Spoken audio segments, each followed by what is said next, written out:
We're back. I have a booger. No, it's from the can. Hey guys, we're back. Lots have changed since then. I'm just going to start out with a Q&A. I feel like most of you know who we are already. It can't hurt. Yeah, and we get asked these questions all the time. The same all the time. Next time I'm just going to say go watch our Q&A. Yeah, like leave us alone. Totally. Don't ask us again.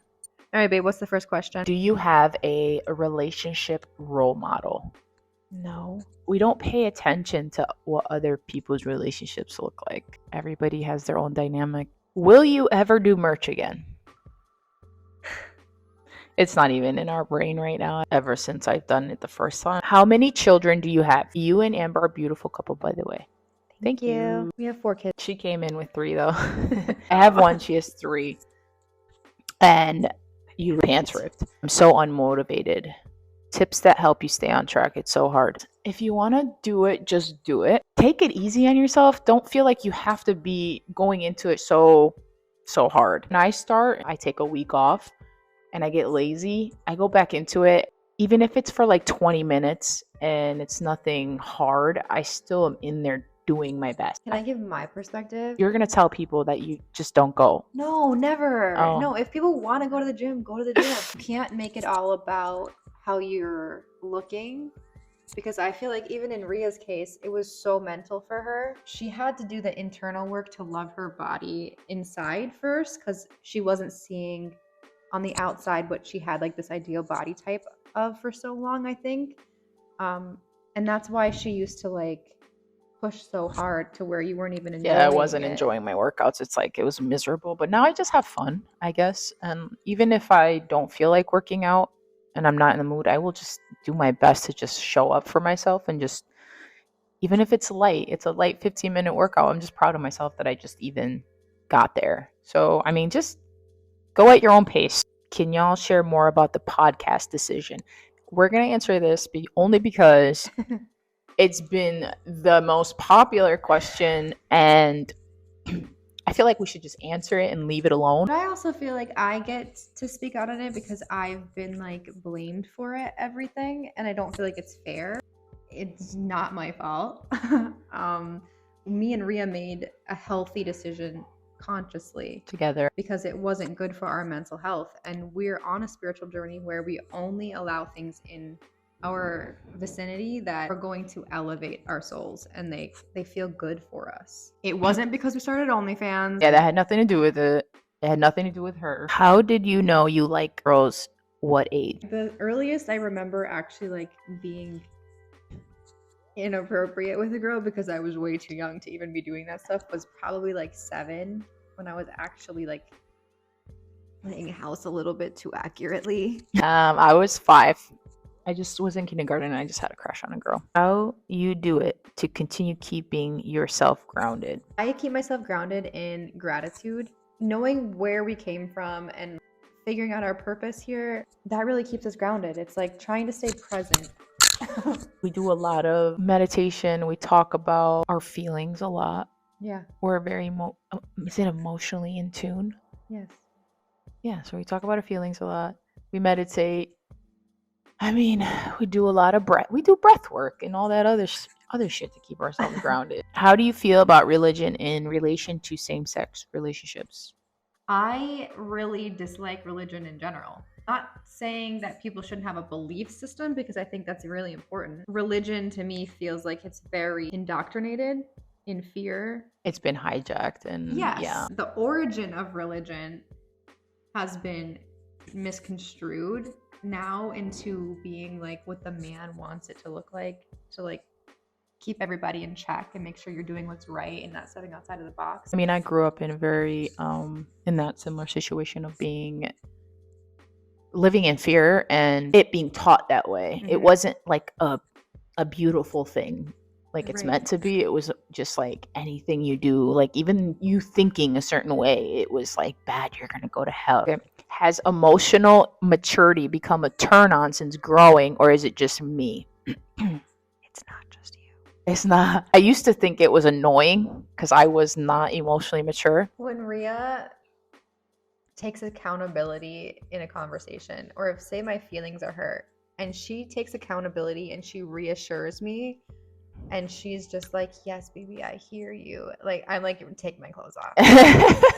Outside of getting turned on by emotional Okay, maturity. emotional maturity is hard to find. So if you find people around you that are emotionally mature and take accountability and all that other shit, keep them. Please. Yes, keep those people around. They're not easy to come by. They're not. When is your birthday? It's actually coming. Hers is coming up. No, my birthday started September 1st. And it ends September 22nd. Wait, no, it doesn't. That's the next day after Yes, exactly. Her birthday's September 21st. I'm sitting here like saying like, no, it's not. Mine's June 7th. Perfect sense. So we got a Virgo and a Gemini in the house. How does your new hair feel? I'm desperate to cut mine like this, but I have curly hair. I absolutely love my hair. I'm glad I did it. It makes me think of like how much I was scared for no reason. Mhm. And yeah, it's just hair. I mean, if I want to grow it, I'll grow it, but I don't want to. How did it feel when you cut it? It felt like I cut all of my trauma off. Like I cut off all like a heavy load. It's like I felt myself. That's what I was wondering. Why it took me so long is because everybody's like, oh, Rhea, the girl with the bun, or the bun's iconic, or you made the bun. It's like people just attached me to this hair, and I had no attachment to my hair. I really didn't, like, in that form. And I feel like it was, like you said, it was such a big step because your whole life you were forced to look a certain way.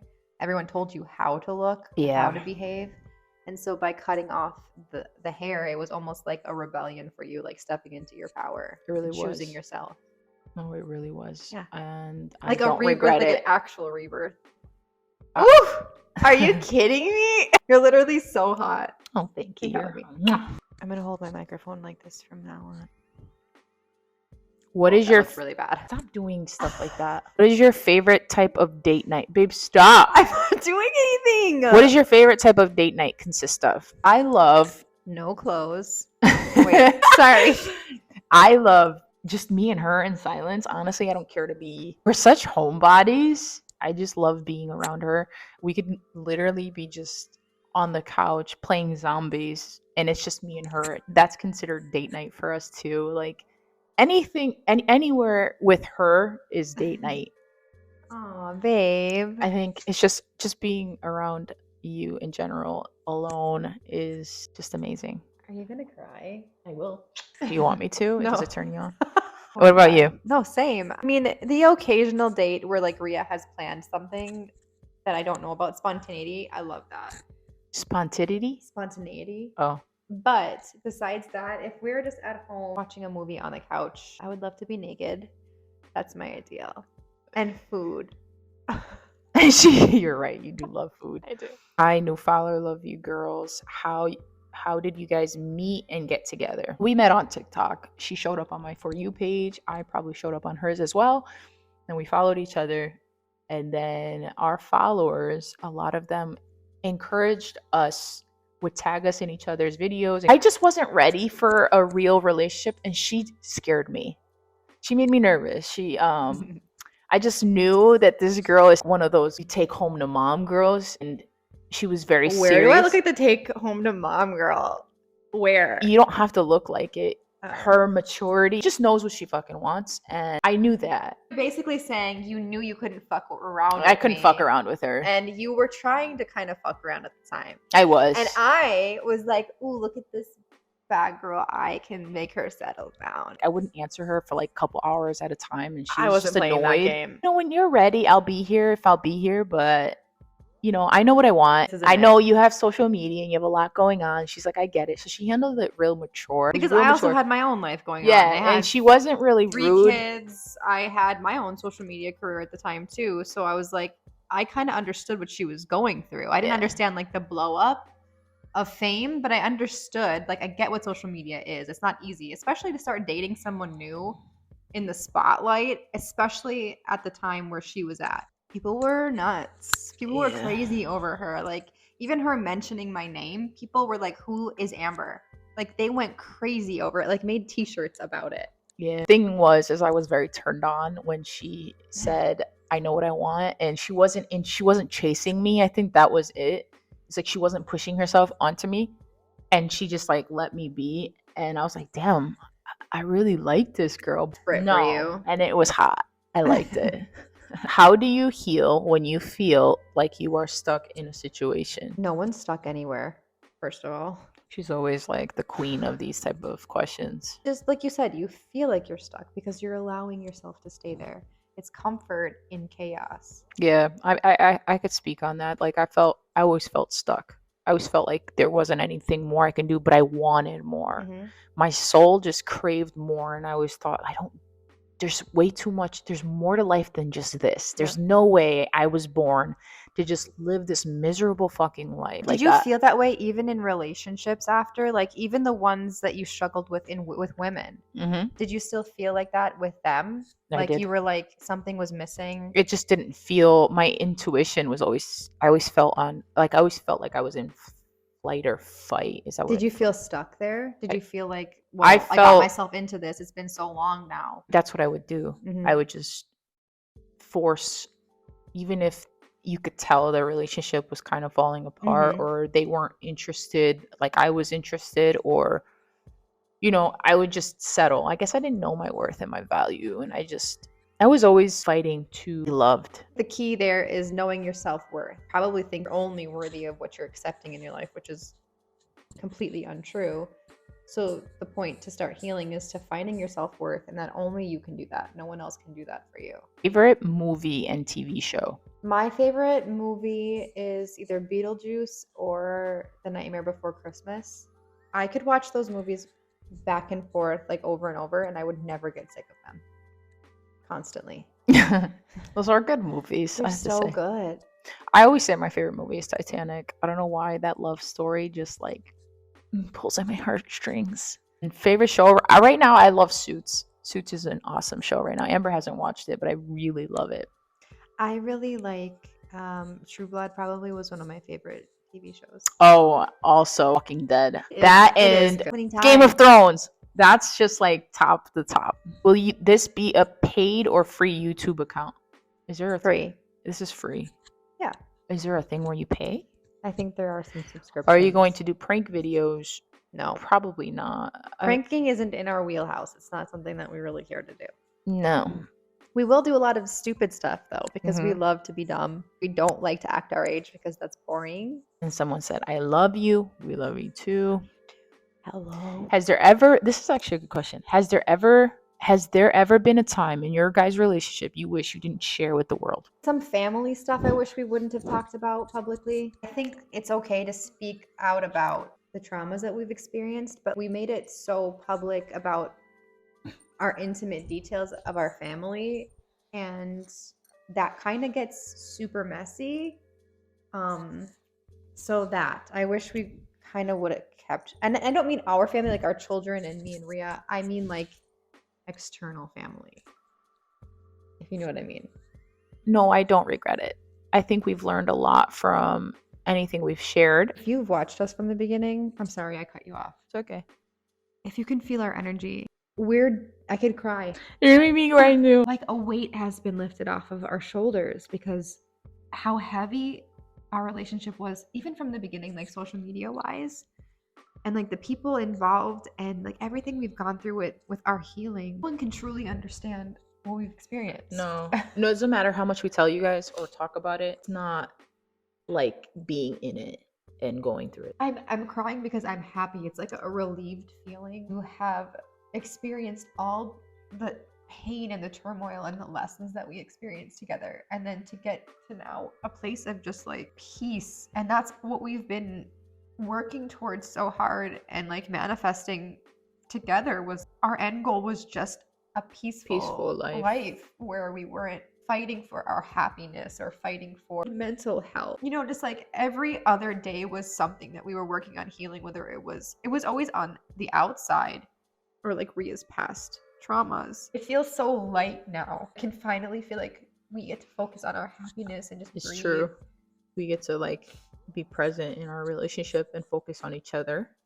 Yeah.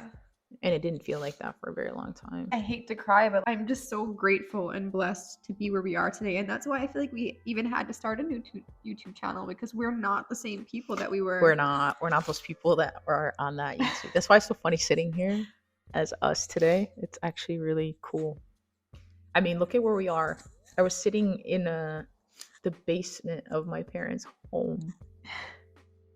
Where all your trauma existed. All of it. That was the trauma house. This beautiful life that we've been creating for ourselves, and I will never not be proud of that because of what we've overcome and what we've existed through. I am so proud of you, and I'm proud of us for where we are today. I am. I'm also grateful that you guys have followed us For this real. far.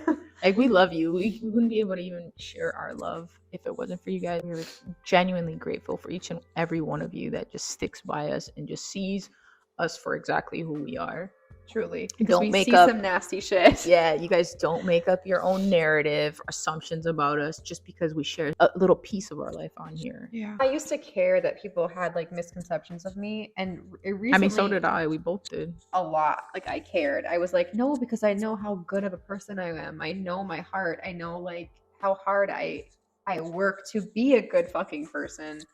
And that used to really get under my skin. And now I'm like, I get it. Like, I see people when they see somebody being authentically like healed, they're like, there's no way that person can be that way because they're projecting their own internal feelings of them not healing yet. I get it now. We figured out that it's not us, it's them, and we don't need validation. We know who we are. No matter how much people try to twist and make up their own lies, the truth is the truth, and it's never going to change. I also got that from the 4 Agreements. Someone asked a question about that. Like, how do you feel about the Don Miguel Ruiz books? And life-changing. And you have to be very open-minded to it. You can't just like read it and just not care. You have to pay attention to every word you read because it really is real. It will shake up the ground that you've been standing on for a very long time. It's going to make you like rethink everything you've ever known, which is weird. It's a weird feeling. That goes with, how do you guys handle the online hate? Well, we monetize it. Now we've turned it into like a comedy show because we can actually see the insecurity behind hatred and how it's just their own internalized projection of how miserable they really are. Before, I'd be like, well, why? Why don't they see me for who I am? And now I'm just like, I don't have to prove myself to you. Anyone who has the nerve to say us making the decisions we've made along the way is like selling out, or we've only ever consistently stayed authentic to who we are. If anything, grown more in that authenticity. Because you've seen that by how we'll never bring you drama. Even when people want to bring drama on the table, we find a way to put that fire out so fast. We just want to live our fucking best life. We're just out here. Yeah, just leave us alone. We're out here living our best life. We want to bring people joy and love and encouragement and empowerment. And that's never going to change. It doesn't matter where we go. It doesn't matter what steps we take next. That authenticity is never going to change. I mean, it comes with the territory of putting yourself out there on that. People feel very brave and bold on social media because they're hiding behind the keyboard. But you know, these people damn well would never say a fucking thing to your face. It's like all these scared people who are insecure with their own life, who don't want to focus on their own lives, choose to focus on other people's lives because that's how miserable they are. And that's how you have to see it. Like, it's not us. It's not you that you're doing anything wrong. True. If you're going through something like that, it's a them problem. Back on the subject of reading the 4 Agreements, I think once you've read that, you'll also learn how to release your fear of judgment of other people. Those are their own lies that they've been living their whole life. They don't know any different, so they're going to project that onto other people. Yeah, it doesn't matter what you do. You can literally fucking give money to the whole world. And they'll fucking have cure hunger, fucking cure cancer. People will always have some shit to say. First of all, you're not even here to make anyone happy other than yourself. Don't forget that. We're only here to live a life authentically, being yourself, and whatever makes you happy, as long as you're not hurting anybody, live your best life. Do you hear her? Yeah. I'm so proud of you. Thank you. I wouldn't have done it without you. What was my first impression thought when I met Amber? My first impression thought was, I was like, wow, she's even more beautiful in person than she is on social media. She's beautiful, but like, it just hit different in person. Seeing how fragile she looked, as far as her weight, it looked like she was mentally not okay, because I wasn't either. I think we were both the same. I barely ate. I was losing weight constantly. I couldn't control that. So I was going through a hard time. And I know she was too. So when we saw each other, I mean, when I saw her and I'm like, oh my God, she's so fragile. And now I'm this like thick ass bitch. You're not, she's not even like, she's just like healthy now. I'm crying and my eyelashes are falling off. Someone said, where do you find hot people like you? I would say they're probably in their houses. They're probably being unproblematic. I think if you're talking about us, we just stay home. What were your professions before becoming influencers? I used to be a medical assistant. I used to draw blood. I used to manage an urgent care for 10 years. I hated that job. I've done so many things. My last profession was eyelash extension professional. I owned my own salon. I did take a huge risk and I don't regret it. My mindset at the time when I had that epiphany was no matter what happened, it was where my head was. I was depressed. I had anxiety from that job. It wasn't going to get worse. That's just like that. It was not going to get worse than that. Being where we are now, I'm just so grateful. Somebody could have walked up to me and told me this was going to be my life. I would have been like, yeah, okay, gay. What the fuck are you like smoking? Because I'll take some. This is why when people have anything to say about like the success that we've had or where we are, and success in my eyes is literally just finding peace, and we've finally found that. Yeah, that's our success. Our base. Yeah, it's when people say that like they see like what we have and what we've created.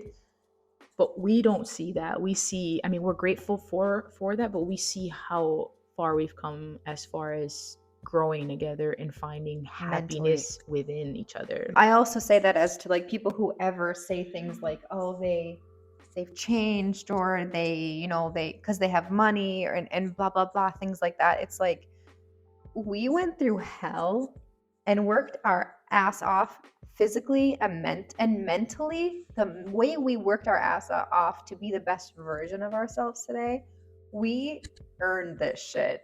We're not lucky. We weren't born with parents that gave us money. Luck. Like we're talking about ourselves, about our experience, and how we made risky decisions. We made brave ass decisions, and we've just continued on the path of knowing our worth.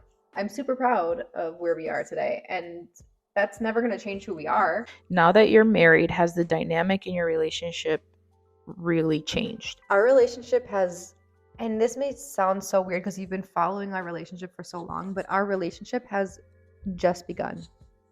We've been focusing so much of our time on healing, on getting out of toxic dynamics with family, on settling down in a comfortable space for us, that we haven't even had time to focus on our dynamic.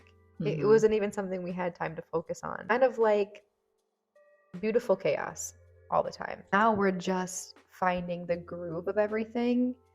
It does fit very naturally. It just feels peaceful. The best word to describe our life is peaceful. It's so peaceful that the only real thing that we struggle with is me trying to get Rhea to stop procrastinating. Yeah. Who's cooking dinner? And when we're making content. Someone said also, how big are your tits? You want to see? There's another page for that. I'm a size bitch. We're gonna go now. All right, we're done. I love you guys. We'll do more Q&As, but that's all we have time for. So actually, next we're gonna come back with a taste test. Oh yeah. You excited for that? We'll do other fun stuff. I hope you guys really enjoyed this video. That's it for this video. And don't forget to subscribe. And